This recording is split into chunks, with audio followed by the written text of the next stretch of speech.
bien, bonsoir à vous tous. Bienvenue, mesdames et messieurs. Alors, vous n'êtes pas nombreux, mais je suis sûre que vous êtes un public de qualité, donc c'est l'essentiel. Sachez que vous allez pouvoir questionner nos différents invités. Et cette table ronde a été organisée à l'initiative de 4 étudiantes en première année de BTS Production Animale, qui ont donc organisé cette soirée dans le cadre de leur formation. Les circuits de proximité, des nouveaux débouchés pour les agriculteurs. Alors, les définitions et concepts se multiplient pour décrire les modes de commercialisation et de consommation qui mettent en avant les liens entre producteurs et consommateurs. Et ces derniers, je pense qu'on s'en est rendu compte notamment durant la période du Covid, sont de plus en plus sensibles à ce qu'ils mettent dans leur assiette, mais sensibles aussi à leur porte-monnaie. Plus que les circuits, doit-on parler de filières? La loi Egalim, la rémunération des agriculteurs, la qualité des produits, une alimentation saine et équilibrée, l'impact économique sur des territoires vivants.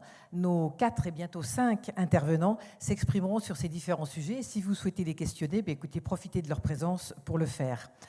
Enola Boule et Adèle Jacquet, bonsoir. Merci de venir nous rejoindre. Venez sur scène. Vous êtes donc 2 des 4 étudiantes à l'initiative de ce rendez-vous. Vous pouvez nous expliquer, approchez-vous bien qu'on vous voit voilà, sur l'avant-scène, vous pouvez nous expliquer dans quel cadre est organisée cette soirée? Donc, dans le cadre de notre projet PIC, projet Initiative et Communication, donc, qui porte sur les circuits de proximité ainsi que leurs débouchés. Ce projet est en lien avec nos cours d'éducation socio et culturelle, donc, qui consiste à évaluer nos capacités à organiser, à travailler en équipe et ainsi à créer de la communication en faisant des affiches et des flyers. Nous avons donc décidé de réaliser l'organisation de ce projet car il est en lien avec notre thème pour le BTS qui est consommer autrement, qui est un sujet qui est relativement vaste et qui se développe de plus en plus, notamment avec l'évolution des régimes alimentaires, mais aussi avec le désir du consommateur de consommer des produits de qualité dont ils connaissent l'origine. Donc vous avez, vous, déjà des connaissances, on vous a appris Oui. ces notions-là dans le cadre de votre formation. Oui. D'accord. Et donc c'est vous qui êtes à l'initiative, bien sûr, de cette table ronde et de l'invitation des personnes qui sont ici présentes. Exactement. C'est exact. On pourra peut-être les remercier d'ailleurs, tiens, quand même. Nous vous remercier tout particulièrement d'être présents ici aujourd'hui. Vous avez pris du temps et donc nous voulons vraiment sincèrement vous remercier. Eh bien écoutez, merci à vous et puis on trouvera 2 de vos collègues pour la conclusion. Merci à vous 2, mesdemoiselles. Merci à vous. Et bonne table ronde, puisque bien sûr, vous restez parmi nous.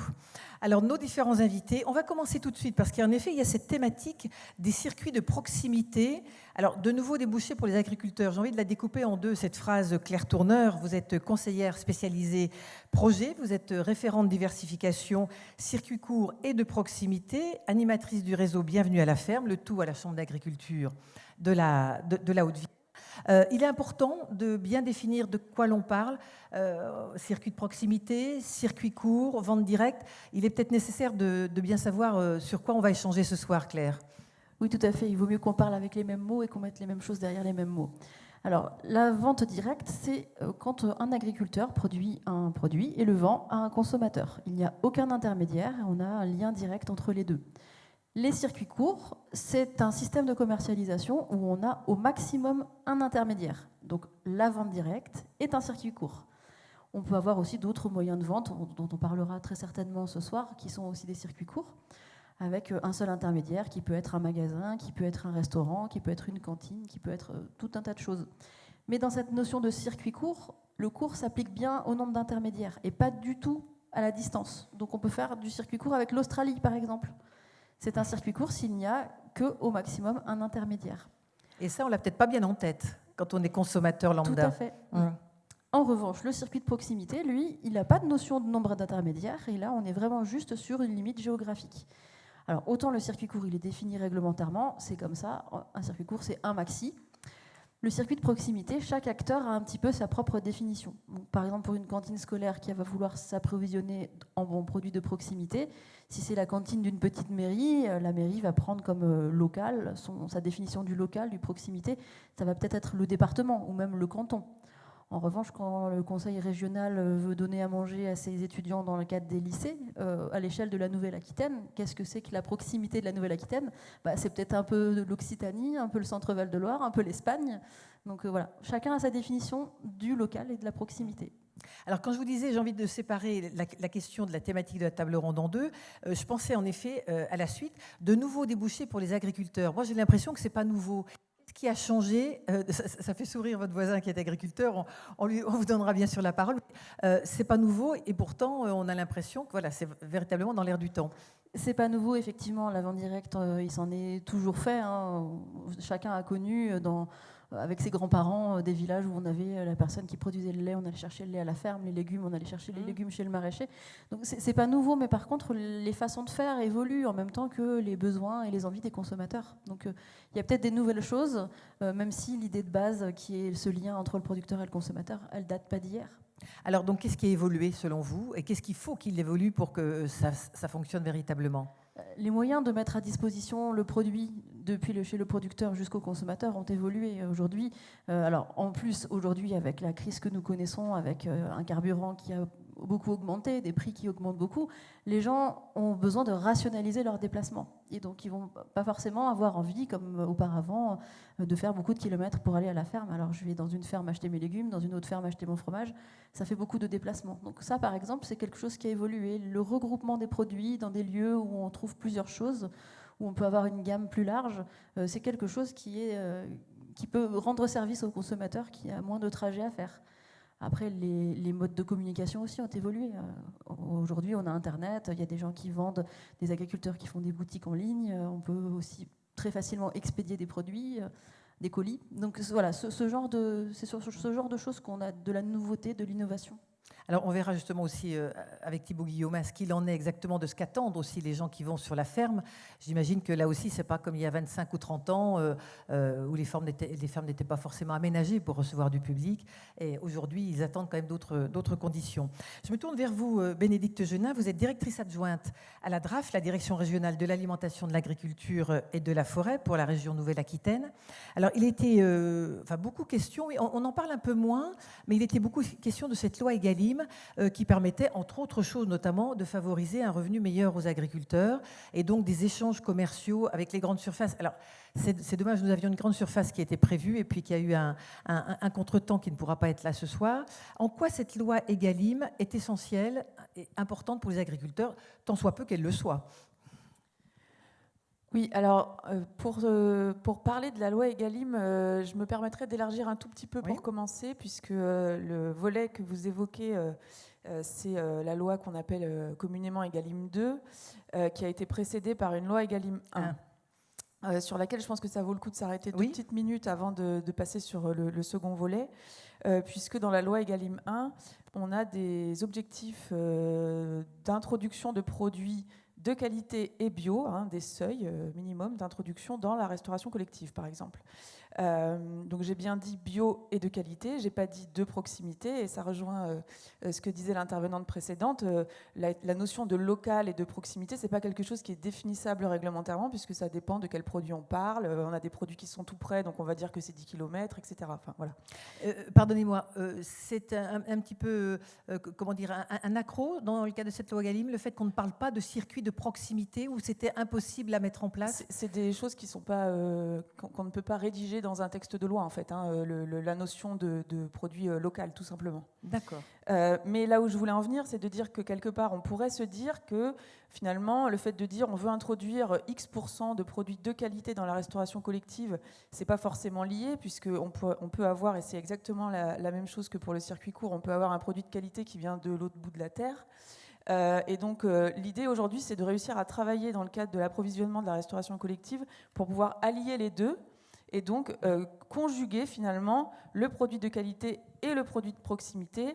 Et les structures de restauration collective de la région Nouvelle-Aquitaine, par exemple, peuvent se faire accompagner pour justement trouver des producteurs locaux sous signe de qualité pour pouvoir atteindre ces objectifs de la loi Egalim 1. Et c'est déjà donc une façon, finalement, quand on arrive à allier les deux, de tirer vers le haut, finalement, vers l'avant, la production et de mettre en valeur, on va dire, la production de proximité.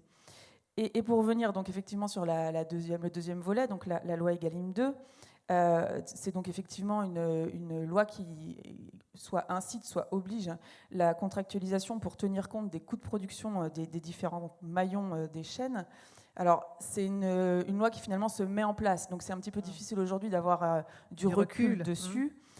Néanmoins, effectivement, ce qu'il faut se dire, je pense, c'est qu'elle peut être effectivement très favorable au sujet qu'on évoque aujourd'hui, parce qu'elle permet de fixer un prix de vente et de fixer des volumes, donc quelque part de garantir une relation contractuelle entre le producteur et la structure à laquelle il vend, et donc par là finalement de consolider un peu la relation d'échange et de contractualisation de différents produits, et ça concerne aussi bien sûr les produits de proximité.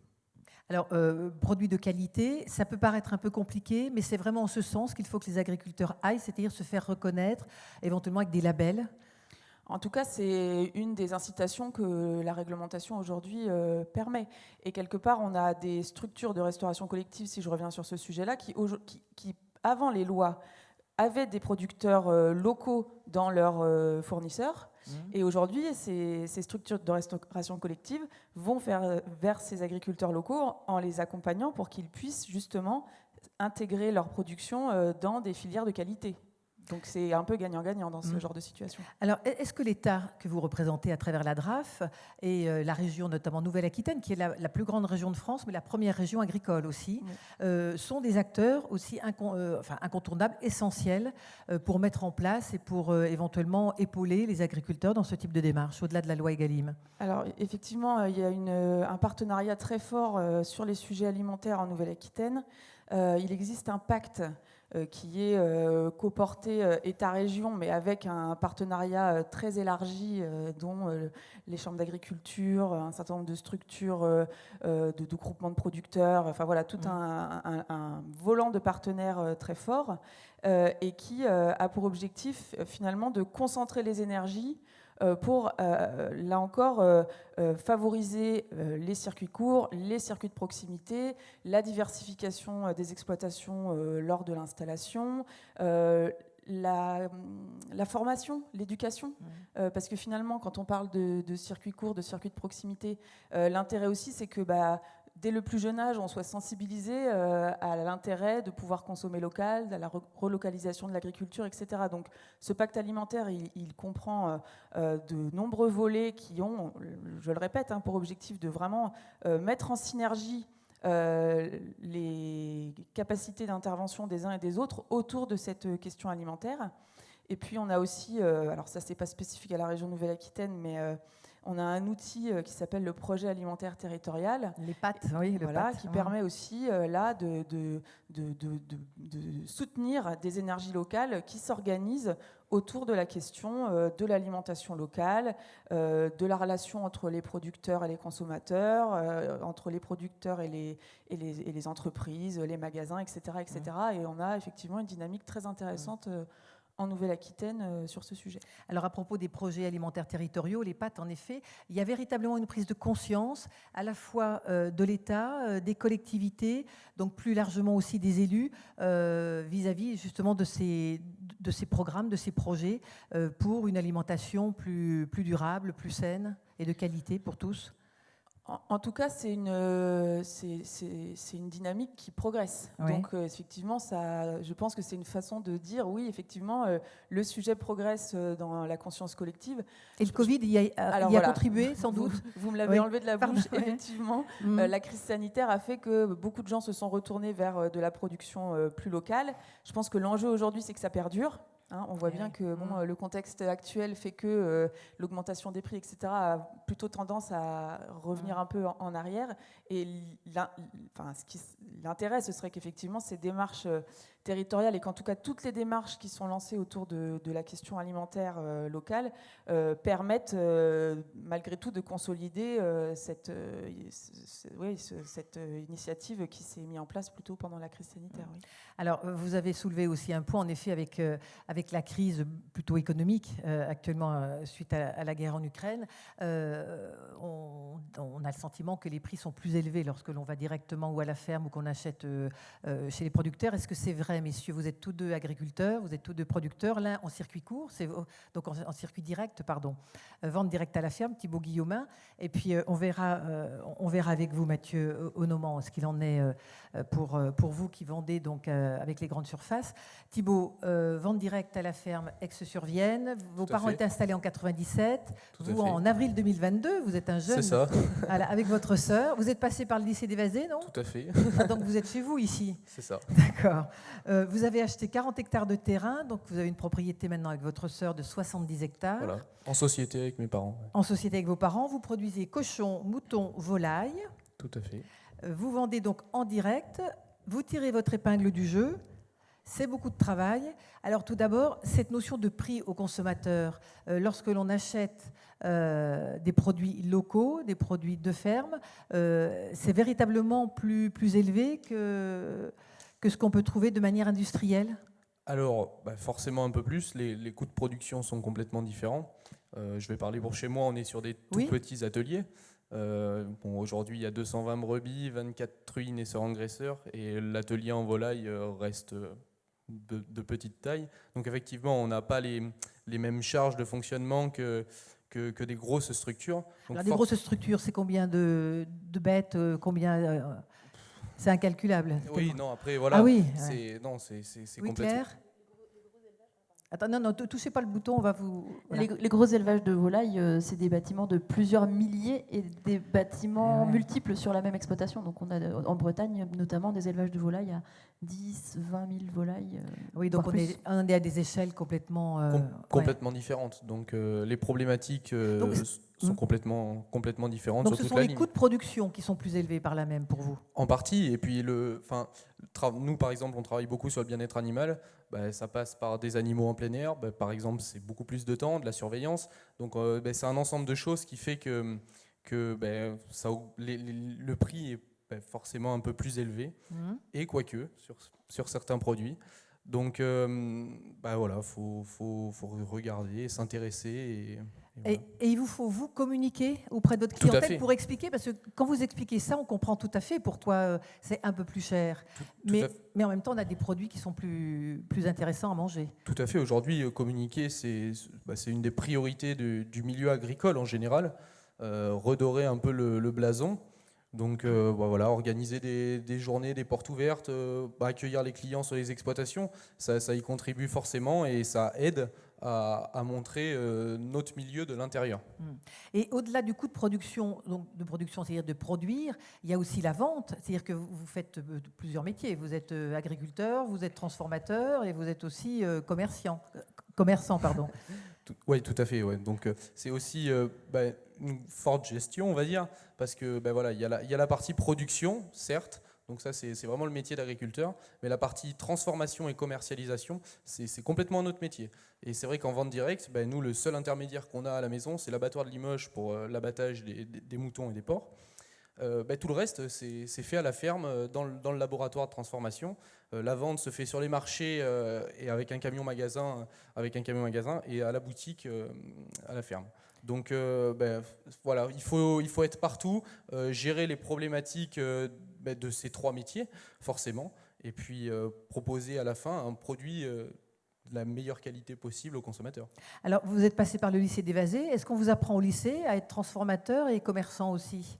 Alors, tout dépend de la filière qu'on choisit. Oui. Non, moi j'étais plus axé sur la partie production. Donc c'est vrai que ici, au Vazé, il y a plusieurs formations qui sont proposées. Donc pour ma part, j'ai fait le BTS production animale qui était vraiment axé... Comme nos 4 étudiantes. Tout à fait, je suis passé par là. Oui. Donc voilà, qui était vraiment axé production. Et ma sœur est en train de finir son BTS STA, donc sciences et technologies de l'agroalimentaire. Donc ici aussi au Vazé, grâce à l'atelier technologique derrière cet amphithéâtre. Et ça, c'est une formation qui comprend quel type d'apprentissage?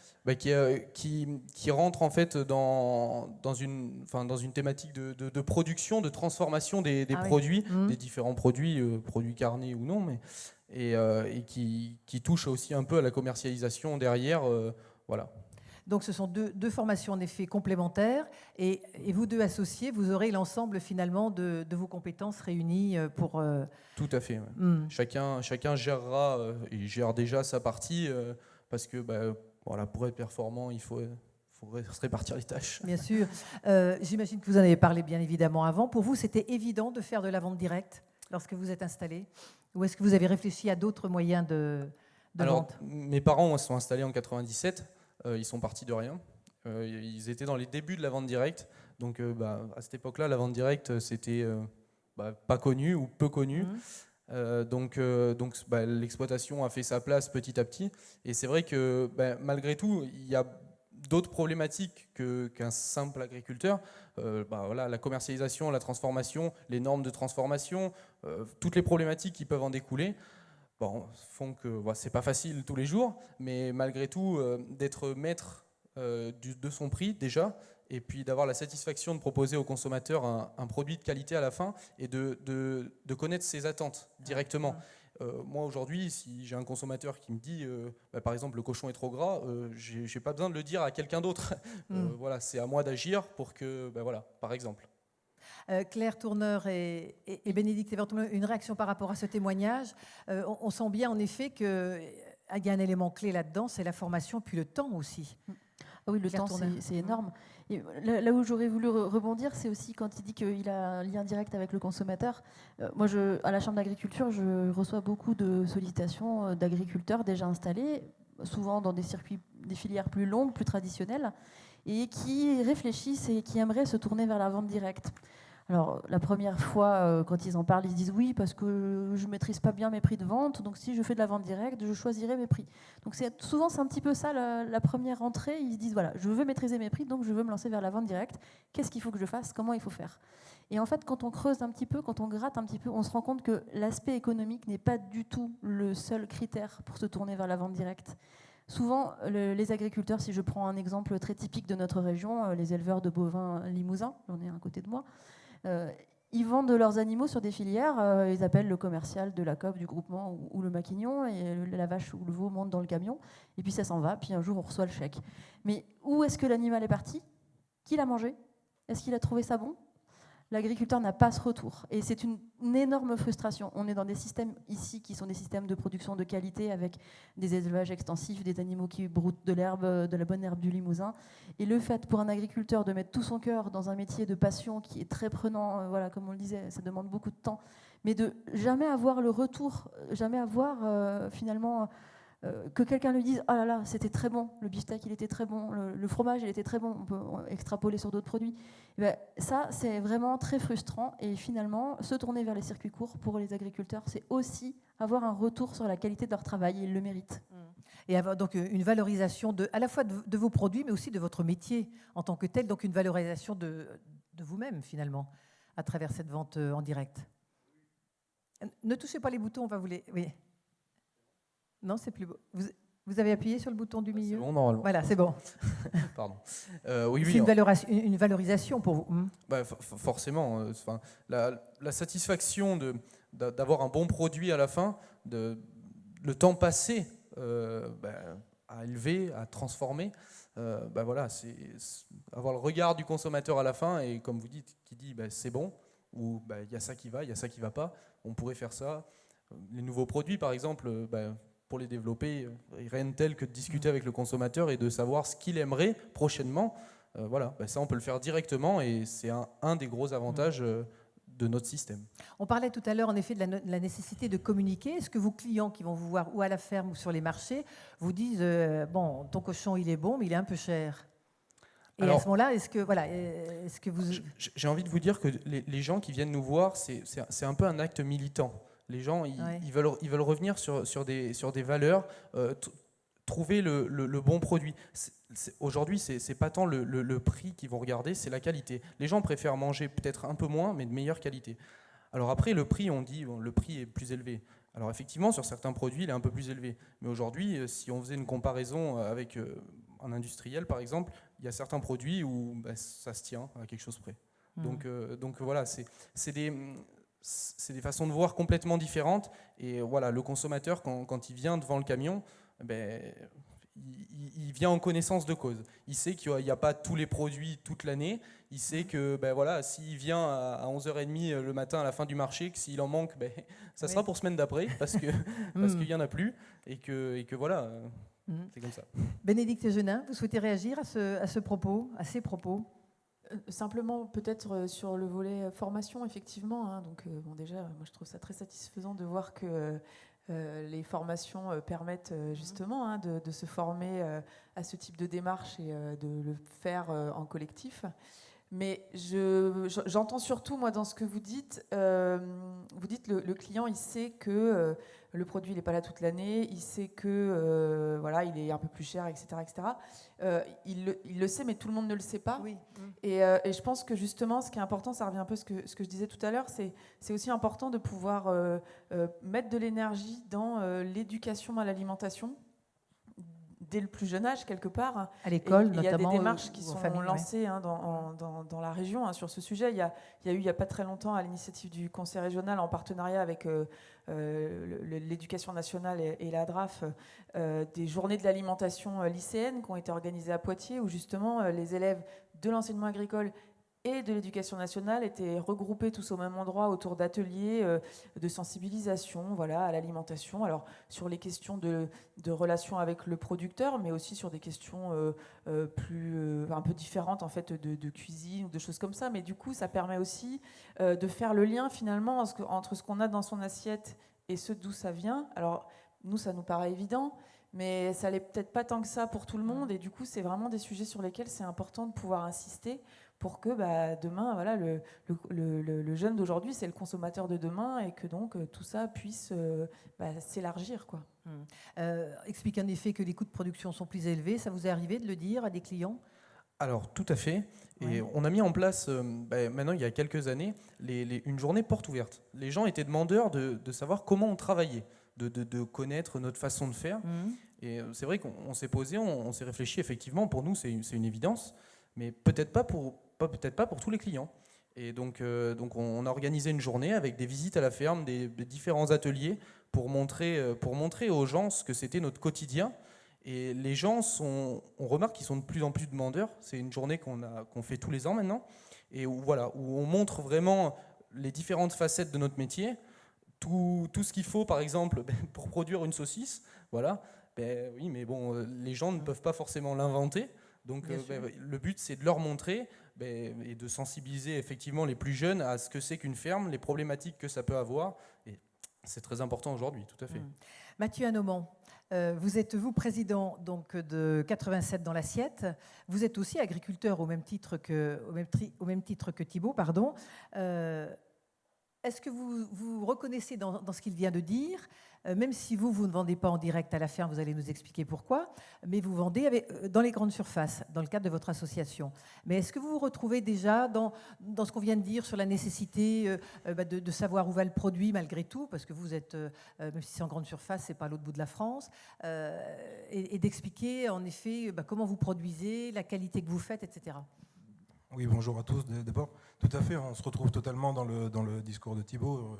Je pense que l'objectif final de toutes ces démarches qui sont de circuits de proximité ou de la vente directe, c'est de réinformer le consommateur sur la réalité des choses en ferme et leur montrer que ce qui peut être dit à des moments sur l'agriculture en général n'est pas forcément la réalité.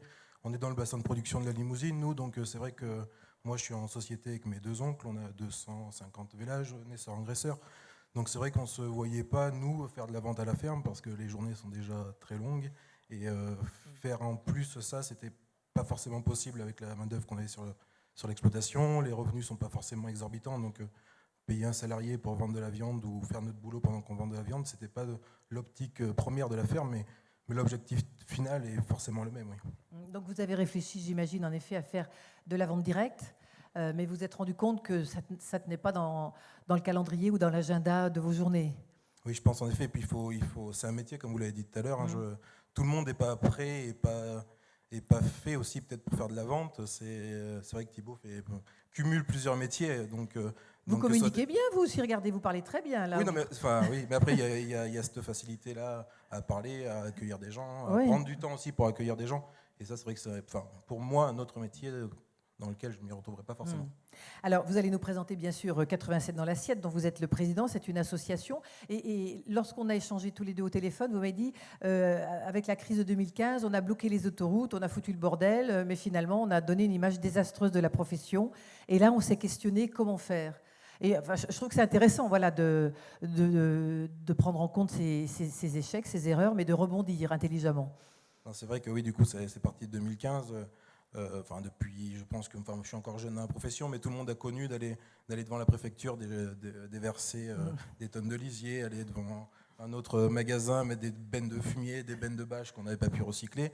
Donc, on l'a tous fait. Je pense que ça nous a tous fait du bien aussi à des moments de faire ça. Mais quand une fois cela fait, quand on rentre chez nous, c'est toujours la même chose. Donc, il n'y a pas réellement de retour sur l'exploitation. Donc, on s'était dit en 2015, c'est vrai qu'on a bloqué les autoroutes, on a été devant les magasins. Et au bout d'un moment, on s'est dit qu'est-ce qu'il faut faire, qu'est-ce qu'on peut faire, nous, pour rebondir et essayer d'amener un allant au niveau du département. Donc, ce qu'on s'est dit, à l'époque, moi, je n'étais pas président, j'étais trésorier de l'association, mais on a proposé à tous les abatteurs du département, toutes les GMS, de se mettre autour d'une table. GMS, grande et moyenne surface. Oui, pardon, grande et moyenne surface, de se mettre autour d'une table pour pouvoir discuter de nos problématiques, de leurs problématiques et voir ce qu'on pouvait faire ensemble pour pallier tous ces problèmes-là. Parce qu'à ce moment-là, les animaux étaient vendus bien en dessous de nos coûts de production. Donc une fois que tout le monde a été mis autour de la table, ceux qui ont voulu y participer, parce que bien sûr on n'a pas fait 100% de réussite, mais ceux qui y ont cru depuis le début sont encore là aujourd'hui, ça a été de se dire, voilà, nous producteurs, on a des coûts de production, donc on était en avance en 2015 sur la loi Egalim, oui. parce que c'est vrai que quand on a vu sortir cette loi, on s'est dit, oui, il me semble qu'on connaît ça, nous déjà au sein du 87 dans l'assiette, donc oui, on a dit, nos coûts de production sont de temps, il faut que nos animaux soient réglés de temps. Et à partir de là, on ajoute, c'est plus comme c'était avant où l'abatteur achète la vache et ce qui peut rester, il va à l'éleveur.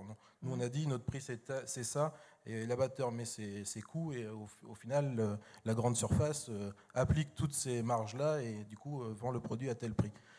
Et depuis, du coup, on était parti sur une démarche qui devait durer 7 semaines. Donc on a fait ces 7 semaines, on a fait des animations dans les magasins pour expliquer notre métier, expliquer la démarche, expliquer aussi pourquoi c'était plus cher que ce qu'ils avaient peut-être aussi l'habitude de trouver dans les magasins, parce qu'ils avaient beaucoup de grandes surfaces, utilisent des produits, de la viande qui ne vient pas forcément du département, pas forcément de la race à viande. Et ils sont obligés de la prendre, notamment les antennes sont obligées de prendre ce que le national leur envoie aussi. C'est ça aussi, oui. Voilà, toutes ces centrales, c'est vrai que ça... Voilà. Dans un bassin de production comme le nôtre, des fois c'est un peu compliqué à gérer, mais expliquer aux consommateurs pourquoi il y avait une plus-value par rapport à la barquette qui était juste à côté de la nôtre, qui pouvait aussi avoir la même saveur, mais qui n'avait pas la même rémunération à éleveur.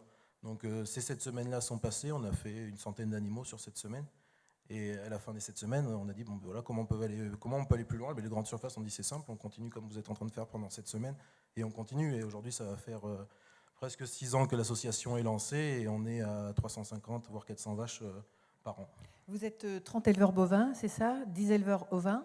Tout à fait, oui. Pour 7-8 grandes surfaces à peu près non? Tout à fait, toutes les grandes surfaces de Limoges et la couronne de Limoges rapprochées, on est dans ces grandes surfaces-là. Donc oui, en effet, il y a 30 éleveurs bovins plus 10 éleveurs ovins et on est dans toutes ces grandes surfaces-là. Alors, moyenne d'âge, vous m'avez dit entre 30 et 45 ans, donc c'est plutôt de jeunes agriculteurs également. Qu'est-ce qui est, comment dire, plus positif? Quels sont les points positifs par rapport, en effet, à une vente directe à la ferme? C'est moins de travail, vous avez dit déjà moins de temps, mais au-delà de ça? Je ne sais pas si on peut dire qu'il y a des points positifs par rapport à une autre façon de faire. Chacun a ses plus ou moins, oui. Chacun a ses façons de faire. Nous, on s'est penché plus sur cette partie-là. On réfléchit peut-être un jour à évoluer aussi un petit peu. Peut-être pourquoi pas avoir un magasin de producteurs. Donc voilà, on est en perpétuelle réflexion là-dedans. Après, la seule chose à laquelle on peut dire qu'il y a un point positif, c'est peut-être qu'on est capable de passer un volume bien supérieur à la vente directe parce que la grande surface, mine de rien, est quand même l'endroit où beaucoup de Français vont pour se nourrir. Donc c'est plus facile de vendre une vache par semaine à Leclerc Limoges que dans la ferme. Est-ce que vous avez demandé en matière de communication d'être peut-être affiché de manière très claire dans les étals des supermarchés pour qu'on remarque bien que c'était de la viande locale? Est-ce que cette notion de préciser la géographie et l'endroit où est produit la bête, ça c'est essentiel en grande surface? Oui, c'est une façon de se démarquer. Donc nous, ce qu'on s'est dit après, au tout début du lancement de la marque, c'est se dire comment on fait pour attirer l'œil du consommateur. Donc on a créé un petit logo où il y a le 87 qui est mis dans une assiette tout simplement. Donc le nom va avec le logo et toutes les barquettes aujourd'hui qui sont dans les grandes surfaces ont ce sticker à poser dessus. Et après, quand on est sur des rayons traditionnels où il y a de la découpe faite par des bouchers devant le consommateur, là c'est plutôt des bandeaux qui sont mis à l'affiche devant les consommateurs. Et le prix, alors vous le fixez en discutant ou est-ce que votre prix est fixe et la grande surface le prend et puis Nous, on est plutôt dans une relation, on va dire relation humaine. C'est ce que ça nous a aussi permis de découvrir toute cette filière-là qui était assez complexe, où on nous a dit c'est compliqué. Pendant des années, on nous a dit produisez, nous on vendra, on n'a pas besoin de vous pour tout ça. Donc on a réussi à rentrer un petit peu dans la filière, à se créer des dialogues aussi avec les abatteurs, avec les directeurs de magasins, les chefs bouchers. Le chef boucher, quand même, la dernière personne qui aura notre produit entre les mains. Et pour pouvoir le vendre à un consommateur, même la viande a beau être si belle, si bonne que l'on veut, si le chef boucher n'a pas l'envie et la passion du métier, c'est compliqué. Donc c'est vrai qu'on dialogue beaucoup avec ces personnes-là. Oui. Ah, vous dialoguez aussi avec les bouchers autant qu'avec les responsables de magasins ou de... On va dire que le responsable de magasin, c'est la personne qu'il faut qu'on arrive à convaincre pour rentrer dans le magasin. Une fois que la personne... Il faut que vous ayez mis un pied. Voilà, une fois que cette personne-là est convaincue, un gros du travail est fait. Et après, oui, bien sûr, l'intégralité, 90% du temps, c'est le dialogue avec les bouchers aussi qui nous font des remontées parce qu'on travaille avec du vivant. Donc à des moments, on peut avoir un retour d'un boucher pour nous dire votre animal, tel animal était un peu trop gras ou pas assez gras ou voilà, des problèmes tout autres. Et dans ce cas-là, ça nous permet, nous, de rebondir derrière et de remettre tout ça à plat. Alors, la chaleur a tapé sur la tête de certains de nos intervenants. On devait avoir un magasin de producteurs qui a des contraintes aussi d'agenda. Claire Tourneur, il y a des choses qui ont été dites, notamment en matière de temps, en matière de coût. Là aussi, lorsqu'on a échangé, vous m'avez dit, lorsqu'un jeune vient me voir et me dit « moi, je veux faire de la vente de proximité ou de la vente directe », il y a quand même 5 points essentiels que je souhaite lui présenter pour qu'il comprenne bien à quoi il s'attelle. Alors, dans un premier temps, il y a pour moi 5 piliers pour réfléchir à son projet de vente directe ou de circuit court. La première des choses, c'est l'aspect technique. Est-ce que je sais faire ce qu'il va falloir faire? Est-ce que je sais produire? Bon, en général, l'enseignement agricole fait bien son travail. Quand on sort du lycée agricole, on sait élever les animaux, cultiver les plantes, et ça va. Mais derrière, on a vu qu'il y avait d'autres métiers. Donc, est-ce que je sais transformer? Est-ce que je sais vendre? Donc, il y a cette réflexion technique. Si je ne sais pas faire, soit j'apprends, donc je me forme, je retourne en formation, ou soit je délègue. Donc c'est aussi des choix à faire. Donc, techniquement, est-ce que je sais? Si je ne sais pas, je trouve la solution. Ensuite, économiquement, comment ça va tenir debout? Les garçons ont parlé de coûts de production, c'est très très important. C'est la façon de fixer son prix de vente. Donc quand on s'installe et qu'on va faire de la vente directe, on va avoir des charges, on va devoir payer des factures, on va avoir aussi des rentrées d'argent et on va devoir faire des investissements. Donc il faut réussir cette équation un petit peu compliquée de voir si cette affaire va être rentable. Donc il faut calculer, il faut prendre le temps de poser les chiffres sur le papier. Donc aspect économique à travailler. Maintenant, l'aspect économique, même quand on fait ces calculs, ils peuvent être parfois un peu théoriques. L'argent va rentrer, oui, l'argent va rentrer s'il y a un client. Donc le troisième aspect, c'est de valider tout ce qui est d'ordre commercial. Est-ce qu'il existe un débouché pour mon produit? Est-ce que les clients, c'est ça qu'ils veulent? Est-ce que c'est vraiment là où je prévois de vendre? Est-ce qu'il y a vraiment un débouché existant, un potentiel intéressant? Donc là, il s'agit de réaliser une étude de marché pour savoir si le produit va rencontrer sa clientèle et va pouvoir se vendre. Si le produit reste sur les bras, il n'y a pas de chiffre d'affaires et les beaux calculs qu'on a fait avant ne se réalisent pas. Technique, économique, commercial. Bon, il y a quand même un aspect réglementaire à prendre en compte, tu l'as un petit peu évoqué Thibaut. Bon, c'est de la nourriture quand même, il ne faut pas rigoler avec la santé du consommateur. On a une obligation de veiller à la bonne santé du consommateur. Donc il y a tout plein de réglementations à prendre en compte. La réglementation sanitaire bien sûr, mais beaucoup d'autres. On parle de boutique à la ferme, il ne faut pas oublier que quand on fait une boutique à la ferme, on doit respecter la réglementation sur les établissements recevant du public. Il y a déjà tout un cadre réglementaire énorme autour de l'élevage et de l'agriculture, même quand on ne fait pas de vente directe. Demandez à Thibaut comment ça se passe la biosécurité en volaille en ce moment. C'est des règles très très strictes et puis on voit que la grippe aviaire arrive quand même et que ça se renforce. Donc le cadre réglementaire, il est important, il faut le connaître, il faut le maîtriser et il faut du coup trouver les solutions pour faire en accord avec cette réglementation qui est quand même pas là pour rien à la base. Bon, Ça fait 4. Le dernier point vraiment essentiel à caler, il est en dernier, mais ce n'est pas parce que c'est le moins important, c'est ce qui va articuler tout ça, c'est l'organisation du travail. Le temps de travail, est-ce que je vais avoir le temps de tout faire dans ma journée de 24 heures ? Ma journée de 24 heures dans laquelle il faut que je dorme un petit peu aussi, parce que je suis humain et je ne suis pas un robot. Donc il ne faut pas vouloir se mettre trop de travail sur les épaules, parce qu'à un moment donné, il faut se reposer, et sinon on ne tient pas le coup. Donc l'organisation du travail, qu'est-ce que je vais devoir faire ? Qu'est-ce qui va me prendre combien de temps ? Et là encore, une solution de déléguer certaines parties peut être trouvée si on n'a pas le temps de tout faire.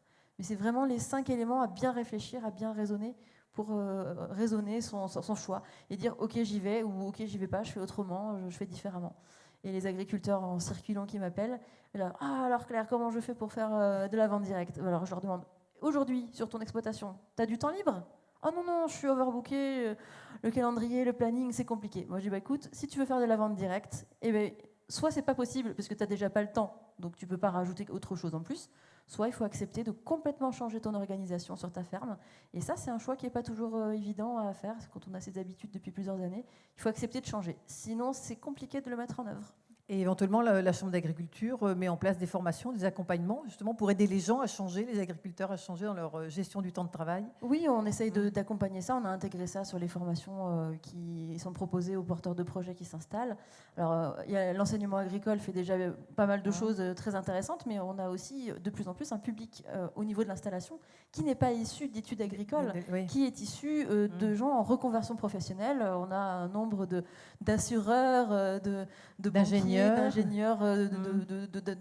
d'industriels, de toutes sortes de publics, des gens qui ont été dans la com, dans le marketing, alors ils savent vendre déjà, c'est déjà bien, mais qui n'ont jamais fait d'études agricoles. Et donc oui, on essaie de leur proposer des billes pour être performants dans leur nouveau métier. Je me tourne du côté de la salle, puis on reviendra vers vous. Est-ce que vous avez des questions, mesdames et messieurs ? Est-ce que vous souhaitez vous faire préciser certaines choses ? Est-ce qu'il y a des choses qui vous interpellent ? Les jeunes peut-être, les étudiants ? Non, vous étiez déjà au courant de tout ça ? Vous aviez conscience de toutes ces problématiques ? Personne ne souhaite intervenir ? Non, c'est bon pour l'instant. N'hésitez pas, hein, ça nous aide aussi, ça crée le contact. Thibaut, vous êtes 4 associés, 2 salariés. Oui. Donc c'est une belle exploitation, dites donc. Parce que 2 salariés, il faut les sortir, les salaires. Tout à fait. Des associés aussi, hein, de toute façon. Oui, les associés aussi, ils mangent. Voilà. Oui. Non, mais en fin de compte, le fait de regrouper les 3 métiers, c'est vrai que ça demande beaucoup de temps de travail. Donc effectivement, il a fallu passer par employer 2 salariés. Donc voilà, les tâches sont réparties en fonction des personnes, des capacités de chacun, et pour essayer d'avancer le mieux possible et le plus intelligemment possible. Donc chacun a un peu son secteur d'intervention, si j'ose dire. Tout à fait, chacun a son rôle. On est 2 sur la partie, on va dire, production, et après les 4 autres sont sur la partie transformation et vente. Alors, Madame Genin disait qu'il y a eu la crise du Covid qui a favorisé en effet ce type de vente et d'accès et d'intérêt pour la production locale, qu'avec la crise ukrainienne et le problème de portefeuille, c'était un peu plus compliqué. Est-ce que vous l'avez ressenti, vous aussi ? Ou est-ce que vraiment votre clientèle, comme vous disiez, ce sont ses valeurs Alors, on l'a ressenti, oui, forcément. La clientèle qu'on avait avant le Covid n'a pas changé, oui. Mais c'est vrai qu'on a eu des nouveaux clients pendant le Covid. Après, sur un système comme le nôtre, la limite, elle est que, comme on élève, quelque chose comme le Covid, ça ne pouvait pas s'anticiper. Et moi, le nombre de cochons qui est attribué par semaine, que je peux tuer par semaine, ça fait rire, je ne pouvais pas en avoir plus. Donc, oui. Quand tout était vendu, tout était vendu. Donc, c'est un des aléas de travailler en individuel, effectivement. Donc voilà, oui. Alors oui, vous le précisez, c'est un des aléas. Chaque mode de commercialisation, chaque mode de vente a son revers de médaille et ses avantages. Forcément. Mathieu Anoman ? Non, mais c'est sûr, oui. Après, le Covid a permis de voir un petit peu la mentalité des gens aussi. C'est que pendant la période où ils ont eu le temps de rester chez eux et de cuisiner les bas morceaux, entre guillemets, comme on pourrait appeler, tout ce qui est bourguignon, pot-au-feu, ça s'est soudainement vendu. Et depuis, on espérait que ça tienne. Alors ça a tenu 6 mois, ça a tenu 8 mois. Et là, on a l'impression qu'on est revenu à ce qu'on connaissait avant Covid. Et là, depuis ce qui se passe un petit peu en Ukraine, on subit une vraie baisse de consommation. Et les gens se tournent aujourd'hui plus vers du steak haché ou des choses comme ça, ou de la cuisine rapide. Et on le sent, nous, dans les ventes d'animaux qui baissent sérieusement. Oui. Et quand vous dites cuisine rapide, c'est de la cuisine industrielle, toute emballée, déjà prête ou non? Pas forcément. Pas Ça forcément. peut être un steak haché Oui. fait par le boucher en grande surface, chez le boucher ou chez le producteur. C'est la même chose, mais quelque chose qui va beaucoup plus vite, qui coûte aussi peut-être un petit peu moins cher. Et du coup, on a quand même vu cette bascule se réaliser depuis 6-8 mois. Là, ça devient flagrant, oui. Mais alors, c'est-à-dire que du coup, il y a des morceaux que vous ne vendez plus en grande surface? Eh bien, il y a des périodes de l'année Qui ne vous sont pas prises, oui. Nous, on est parti dans un objectif, et on s'y tient depuis le début de la marque, c'est qu'on vend des carcasses entières au magasin. Donc à eux de se débrouiller un petit peu comme ils peuvent pour la Donc ça c'est commercialiser bien quand entièrement. même pour vous, ça c'est Tout une à fait, oui, sécurité. tout à fait, c'est une sécurité pour nous. Donc c'est-à-dire que nous, l'animal, il part de la tête jusqu'à la queue, et on est sûr d'être payé intégralement sur la partie de l'animal. Mais on a eu, avant le Covid, on se disait tout ce qui était morceaux bourguignons, ça partait pas. Donc ils étaient un petit peu encombrés, eux, dans les boucheries. Pendant le Covid, après, ça a été tout autre. Ils vendaient plus ces morceaux-là que les autres. Et aujourd'hui, ils ont du mal à vendre l'intégralité des animaux. Oui. Alors, vous avez tout à l'heure juste très rapidement dire que vous réfléchissiez éventuellement à ouvrir à travailler avec un magasin de producteurs. Qu'est-ce qui vous amène à cette réflexion, Mathieu? Mais aujourd'hui, ce qu'on aimerait pouvoir mettre en place, nous, on y travaille déjà depuis le début de l'association, c'est travailler avec les écoles, parce qu'on se dit que les élèves, les enfants, c'est les futurs consommateurs. Donc, s'il y a des personnes qu'il faut essayer de convaincre et auxquelles il faut faire goûter des bons morceaux, c'est vraiment les enfants. Et aujourd'hui, on travaille intégralement avec de la grande surface, donc on n'a pas cette possibilité-là de vendre 10 kilos de rôti ou 5 kilos de steak à des écoles. Donc, on se dit, si demain on a un atelier propre à l'association ou en regroupant 2 ou 3 associations, pouvoir faire un petit peu de détail et pouvoir rentrer dans ces structures-là. Et ça ne remettrait pas en cause votre exclusivité avec les GMS Non. On resterait vraiment sur de l'épicerie, entre guillemets, parce qu'on ne serait pas sur des très gros volumes. Ça serait un atelier qui serait plutôt de taille modeste, voire petite. Donc, ça serait vraiment pour compléter l'offre qu'on peut mettre en place. Bénédicte Genin, ça vous intéresse parce que ça correspond à ce que vous disiez sur cette population de jeunes enfants à former aux valeurs et à la qualité des produits. Oui, tout à fait. Alors, ça correspond effectivement tout à fait à ce que j'évoquais tout à l'heure et aux démarches qui se développent en la matière, parce que je pense que la question de l'éducation à l'alimentation, c'est comme celle de l'éducation à l'environnement. C'est pas non plus des questions tout à fait nouvelles. Donc, c'est des choses qui se mettent en place, qui se développent, qui se déploient, etc., etc. Et ce que je voulais peut-être ajouter simplement, c'est que tout à l'heure, on a évoqué les projets alimentaires territoriaux. Peut-être simplement dire que le déploiement ou la mise en place de groupes de magasins de producteurs ou de regroupements de producteurs pour faciliter un peu finalement la commercialisation en vente directe, c'est aussi des choses qui ont été accompagnées en investissement assez récemment, dans quelques cas au niveau régional. Il est vrai qu'en matière de prix, c'est l'une des rares professions, si ce n'est la seule, qui ne fixait pas ses prix, enfin quand on ne vend pas en vente directe. Dans la filière longue, oui, tout à fait. Et oui, ça paraît très fou pour n'importe quel industriel, n'importe quel patron d'entreprise hors secteur agricole, oui. C'est fou.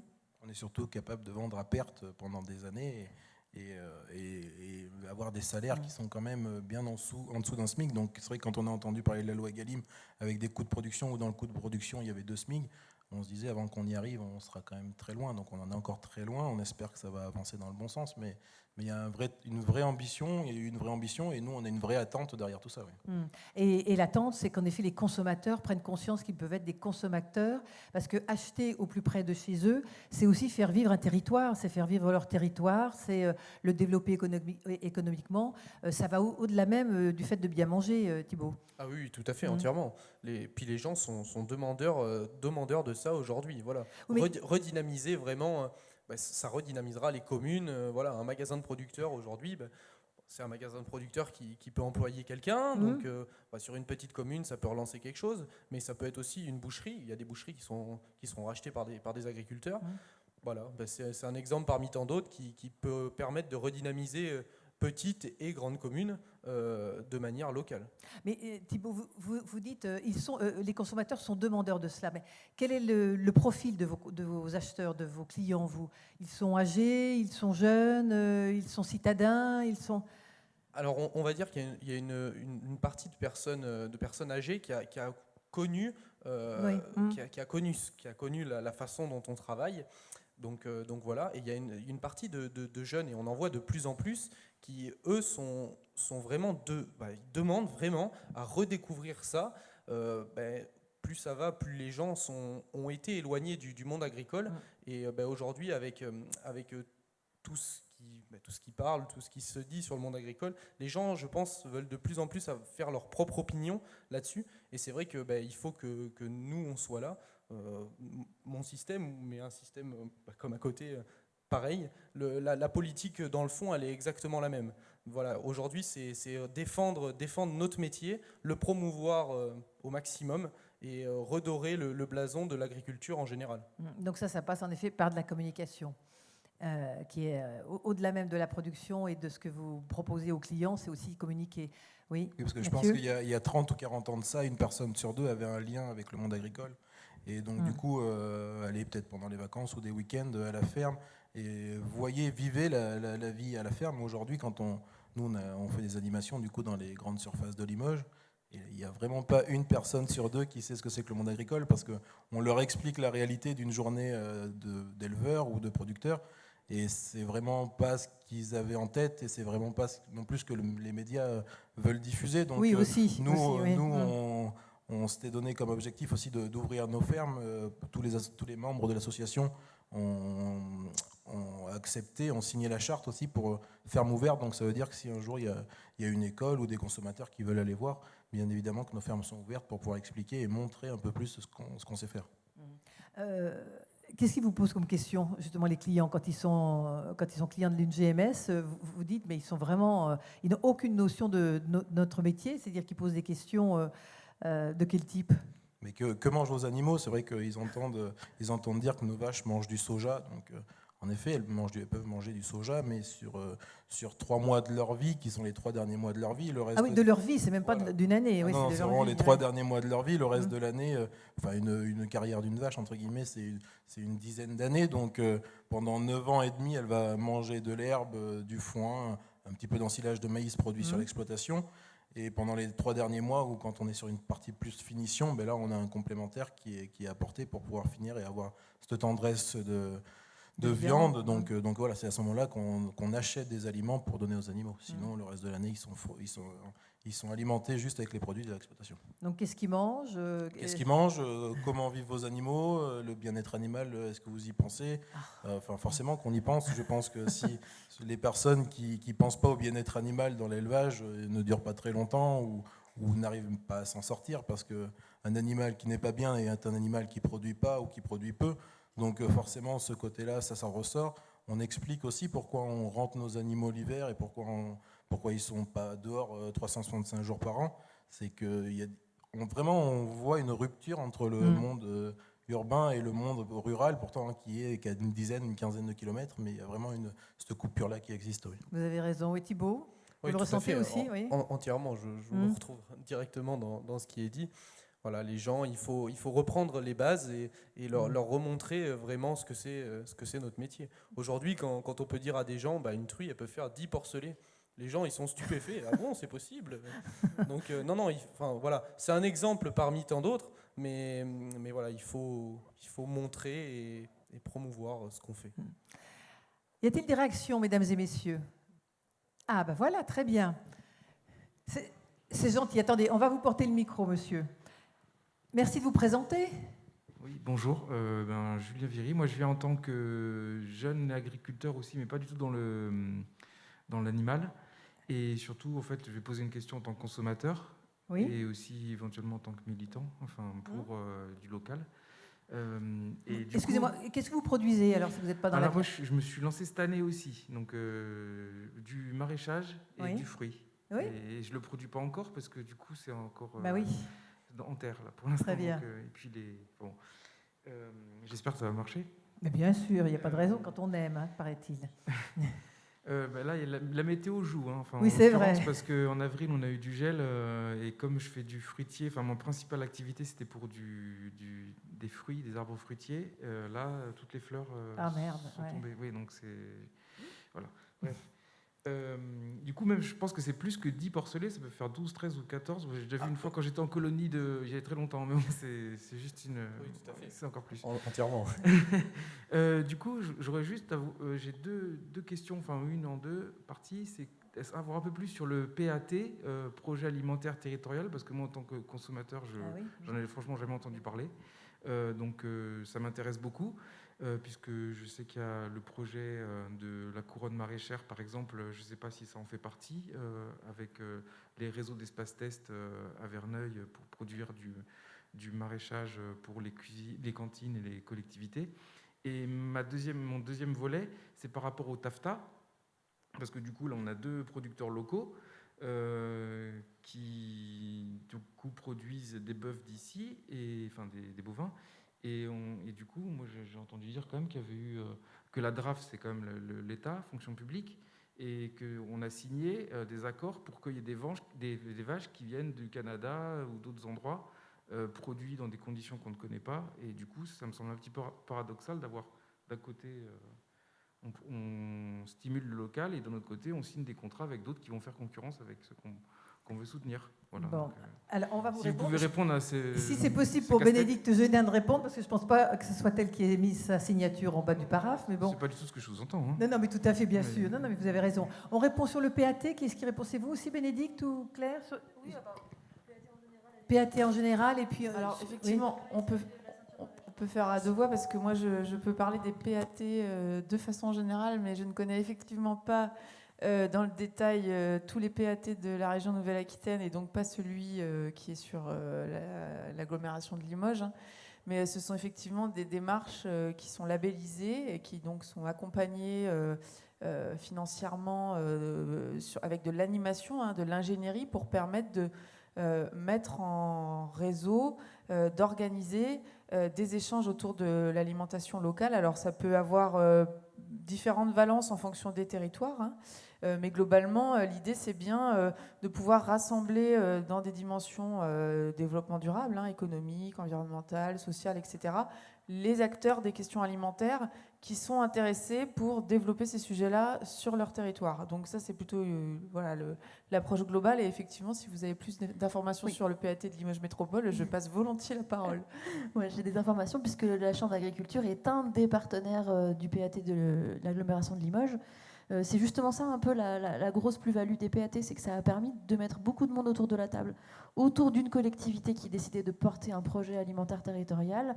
Se sont réunis plein d'acteurs du secteur de l'alimentation qui connaissaient, chacun connaissait un petit peu les autres acteurs, mais ne travaillaient pas forcément ensemble. Donc c'était une grande vertu des PAT, c'est de pouvoir mettre autour de la table plein d'acteurs. Donc vraiment sur celui de Limoges Métropole, il y a eu plusieurs axes de travail. Un des axes de travail était de refavoriser l'installation de maraîchers. Donc une action remarquable qui a été mise en place, c'était de créer un espace test, partant du constat que les gens qui s'installent en maraîchage manquaient peut-être parfois d'expérience, avaient reçu souvent une formation générale pour apprendre la technique, c'est déjà un préalable, mais il manquait d'expérience. Et on n'a pas énormément d'exploitation en maraîchage dans les parages, ce qui fait que on ne peut pas forcément prendre de l'expérience en étant salarié dans une structure, puisqu'il n'y en a pas beaucoup, il n'y a pas de la place pour salarier tout le monde. Donc un espace test, c'est comme une couveuse d'entreprise. On y vient pour 1 an, pour 2 ans, voire même pour 3 ans. On met en place l'activité pour de vrai, mais avec un cadre de couveuse d'entreprise, c'est-à-dire sans investir, sans créer d'entreprise, en ayant un portage juridique du contrat de test. Donc ça existe. Il y a 3 emplacements dans un espace test qui est juste à côté d'ici, à Verneuil-sur-Vienne. C'était un des projets phares du PAT de Limoges Métropole. Il a été complété depuis peu par un autre projet qui peut venir après, pour un testeur qui aura fait un test de façon concluante, ou qui peut s'adresser à n'importe quel autre porteur de projet. C'est une société coopérative qui s'appelle Ceinture Verte et qui a vocation à trouver du foncier. Donc il y a beaucoup d'expertise de foncier à faire. Hein. Du foncier pour du maraîchage, il y a quand même un certain nombre de caractéristiques à réunir. On ne peut pas faire du maraîchage partout. Il faut des conditions agronomiques, il faut de l'eau, il faut tout un tas de critères. Donc une recherche de foncier, ce foncier est équipé Et on permet à des maraîchers de s'installer avec un système de bail rural, donc en étant locataire, ce qui fait qu'il y a moins d'investissement. Donc ça favorise une installation avec des gens qui n'auraient pas forcément beaucoup d'économies devant eux. Donc voilà deux actions tout à fait pointues que le PAT de Limoges Métropole a permis de mettre en place avec un partenariat avec plein de structures. Alors, si vous voulez plus d'informations sur les PAT, il y a un réseau national de PAT qui existe.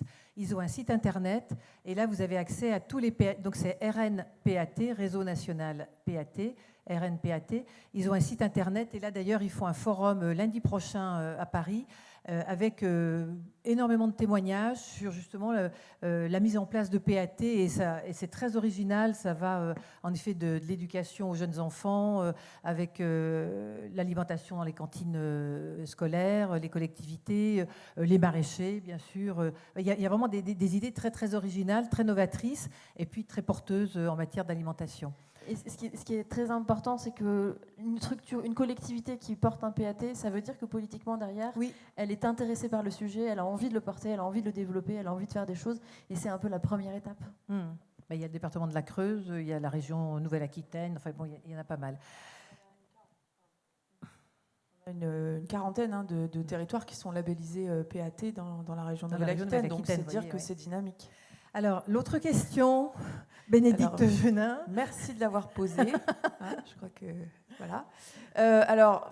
Je suis assez mal placée, en fait, pour répondre à cette question-là, parce que c'est évidemment un sujet qui est d'abord un sujet national. Et politique. Alors, évidemment, et puis surtout un sujet global, au sens où ça ne concerne pas que les questions agricoles. Les accords dont vous parlez, alors certains sont signés, d'autres ne le sont pas, ne concernent évidemment pas que la question agricole. Ils s'intègrent dans des problématiques beaucoup plus globales d'échange de biens qui sont très variés entre les différentes parties du monde. Et donc, on serait, à mon avis, bien en peine d'avoir une vision très précise de cette question-là ici, aujourd'hui. Ce que je dirais simplement... parce qu'évidemment, je ne vais pas vous faire de commentaires sur le contenu de ces accords et sur leur bien fondé. Je voudrais simplement dire que pour moi, je comprends qu'il y ait des inquiétudes liées à ces questions-là, quand on regarde le volet agricole strictement, bien sûr. Mais pour moi, ça n'empêche pas d'avoir les échanges qu'on a aujourd'hui. Et de se dire que quelque part, la problématique dont on parle là, c'est une problématique d'autonomie et d'indépendance alimentaire, si tant est qu'on puisse parler d'indépendance alimentaire quand on parle d'alimentation. Et donc, que l'ensemble des sujets qu'on a évoqués là, ça permet aussi de remettre le lien, on l'évoquait, qui n'existe plus toujours, entre le consommateur et le producteur, etc., etc. Après, je pense qu'il faut quand même se dire qu'on a beaucoup parlé de viande, on pourrait aussi beaucoup parler de maraîchage.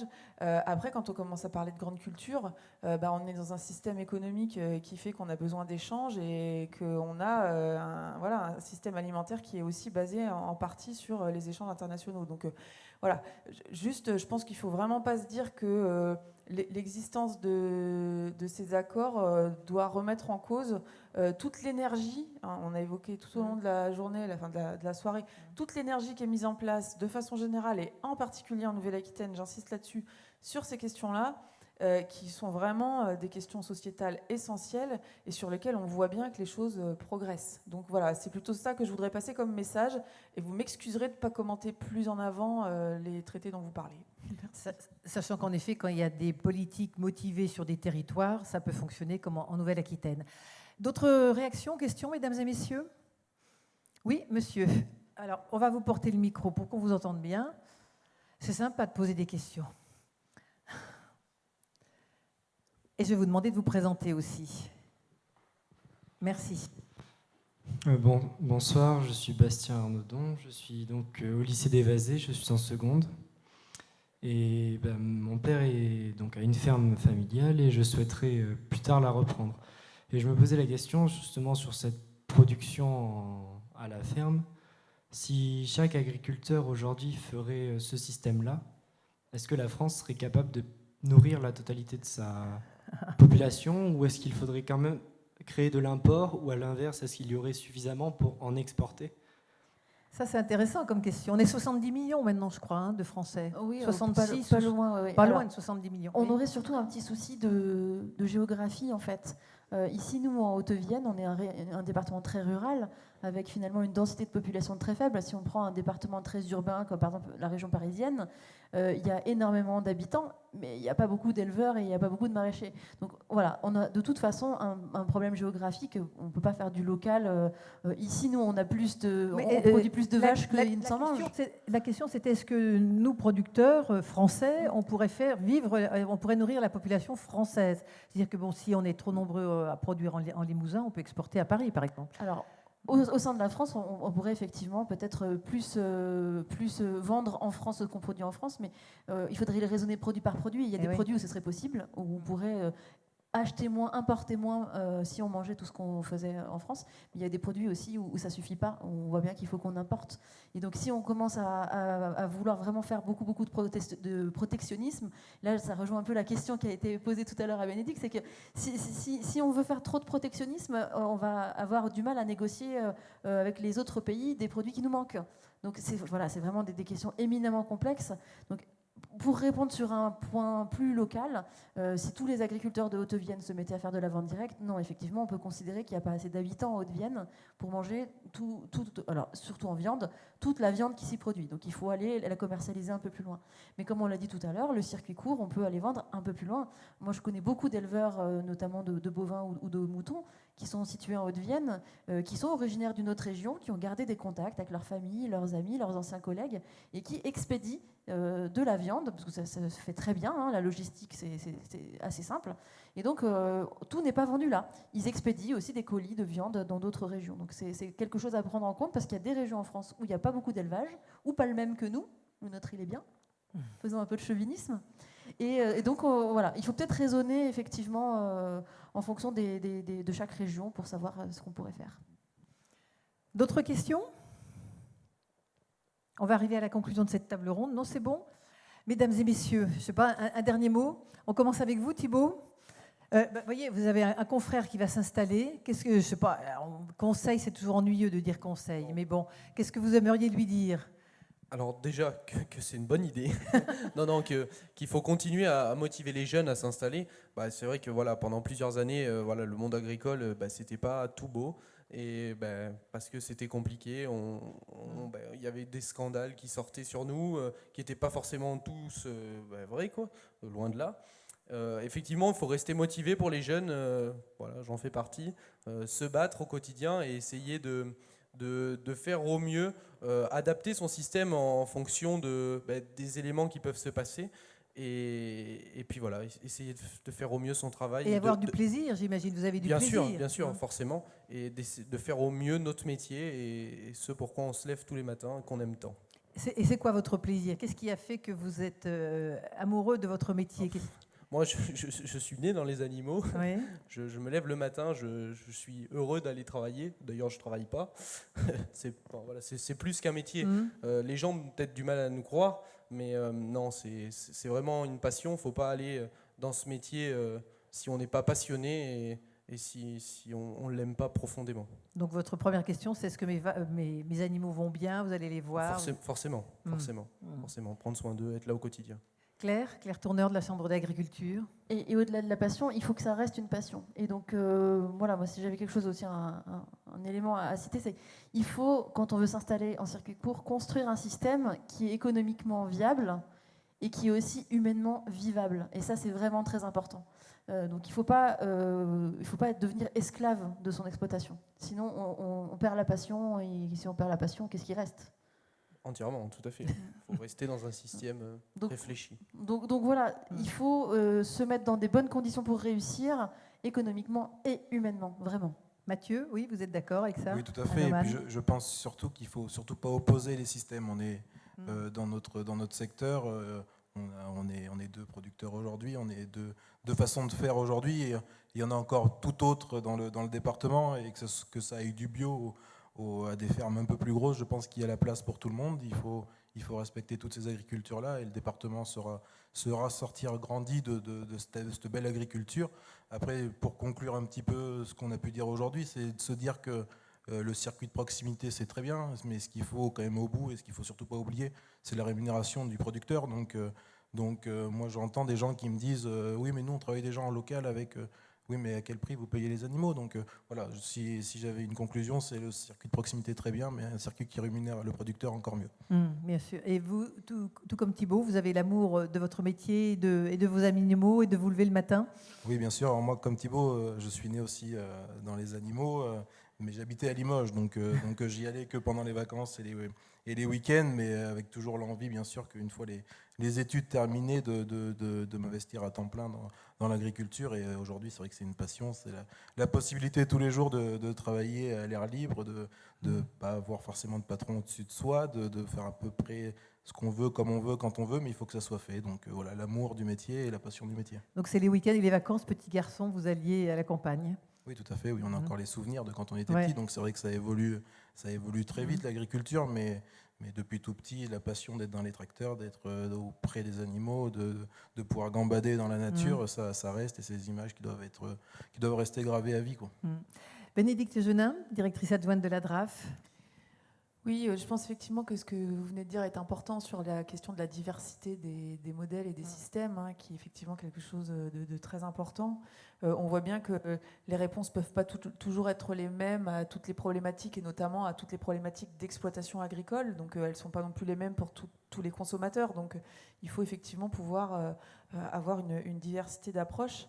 Et puis moi, je conclurai simplement en rappelant l'ambition de la loi Egalim 2, justement, par rapport à ce que vous venez d'évoquer, qui est effectivement justement de permettre cette juste rémunération, cette prise en compte du coût de production de l'exploitant.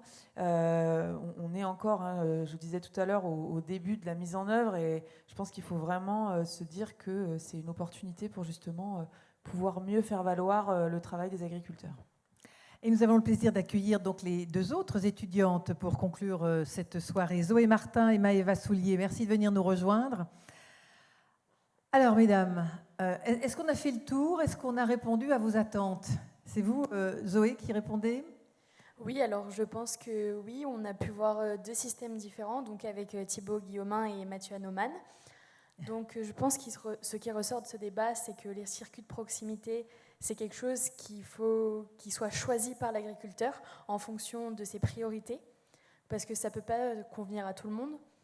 Et c'est donc un choix très personnel, comme l'ont témoigné les deux ici présents. Ça vous a intéressé? Oui. Donc vous avez bien écouté et pris des notes. Oui. Parfait. Maëva Soulier. Alors dites-moi, Maëva, vous êtes notée là pour le travail? Oui, donc on va avoir un dossier à rendre en commun, à nous quatre. Puis ensuite, on va devoir faire un oral individuel pour notre examen, oui. Mais un oral sur ce qui s'est dit là ce soir, sur ce que vous avez organisé et tout? Sur l'organisation, ce qui s'est dit, et puis le dossier. Waouh! On a fait le boulot, nous? Oui. Vous avez bon, donc vous aurez des choses à dire. Parfait. Peut-être là aussi, remercier vos intervenants. Oui. Du coup, on tenait à remercier les intervenants d'être venus et animer et enrichir le débat, et aux spectateurs d'avoir assisté à la table ronde. Eh bien, écoutez, merci à vous. On vous remercie tous. On vous souhaite une bonne fin de soirée. Et puis, à un prochain pic, peut-être. Oui. Merci, bonsoir.